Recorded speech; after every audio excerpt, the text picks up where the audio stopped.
Hello everyone, in today's video we're going over StyleObserver.js. It's a new library to observe CSS property changes. It's made by Leah Veru. Sorry if I butchered that, and it came about a week ago. So before we get started, I'll just show what's going on here. I've made some quick code that will change a box's width and background color so we can observe those changes. And StyleObserver, as you can see, is largely compatible, almost 90% on everything.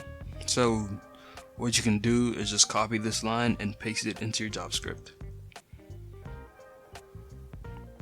Go to the top, and one thing you do need to make sure of is in your HTML, when you're linking your script, ensure the type is set to module, otherwise it won't work. So let's go ahead and make our first observer. Const observer equals new style observer, and we'll say entries. Now what I wanted,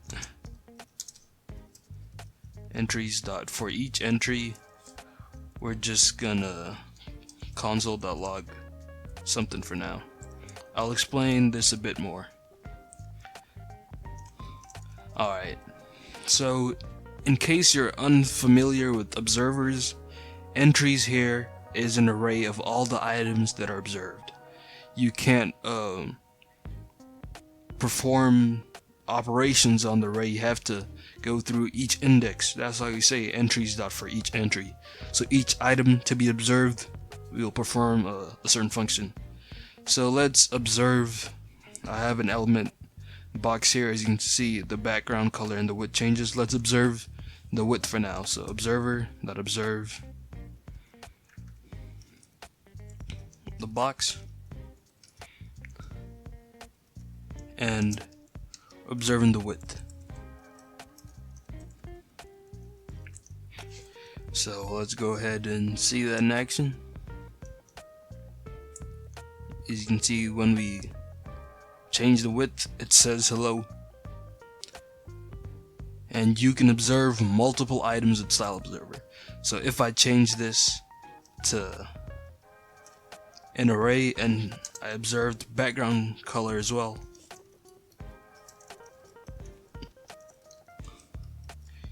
hello should show up 2 times because both the background color and the width are changing. As you can see, it goes up in 2s. One thing you should know is that if there is no change occurring, nothing will happen. So let me just remove width from here. As you can see, the first item in my array is also black, so it won't change the color.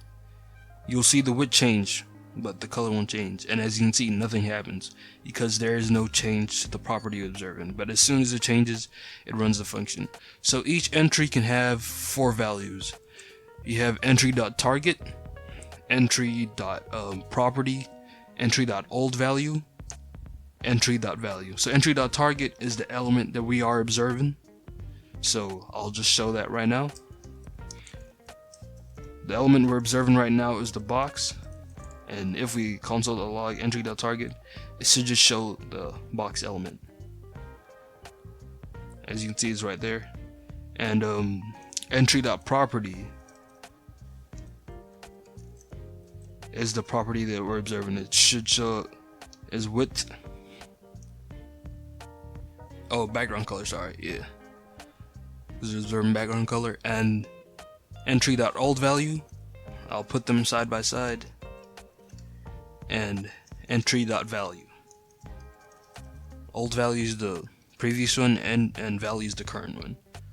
So let's go ahead and change that. You can see it shows black and purple. It was black before and now it's purple. And you can do certain things with those values. So we could say if entry.value equals to, let me change this to width because I don't know the RGB values off the top of my head. So we could say if the width was equal to 300 pixels, we'll say console.log perform function.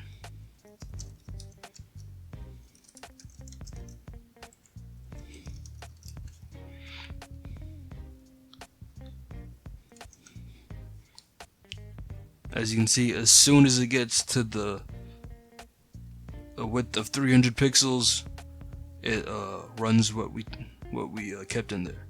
So you could perform more complex operations with this. And one thing I love about this is you can observe custom properties. So you know how in the root of a CSS file you'd say primary color and I can't type. Primary color is the main color of your website. Just pick a random one. Come on, VS Code, help me out. I'll just go green. Shirley, VS Code, what are you doing? Alright, thank you. And your primary color was something like this, and then you had a secondary color, a text color. You could observe those changes. Let's say like as soon as you scrolled past a certain point, there'd be a change in colors or something. You could observe that. So I'll just use a custom property of width, and we'll set it to 300 pixels. And then we'll set the width to the custom property variable width. So we can go back into our JS. I'll change this line of code because we're not observing width anymore, but a custom width. So set property. We're gonna set the width to a new value, which will be 300 pixels. What was it before? Oh, it was 300 pixels before. We'll set the base to 100 and then change it to 300. And you need to add the 2 hyphens in front to let it know that you're observing a custom property. So as soon as we click it and it changes a custom property, it still gets called. And in the future, they do plan to let you observe pseudo elements, and that will be amazing. Like, you know, those before and after pseudo elements that like give extra information, something like that. Just unique micro interactions. I would love to see that. Just keep in tune with that. And thank you for watching this video. Make sure you like and subscribe, and I'll see you guys next time.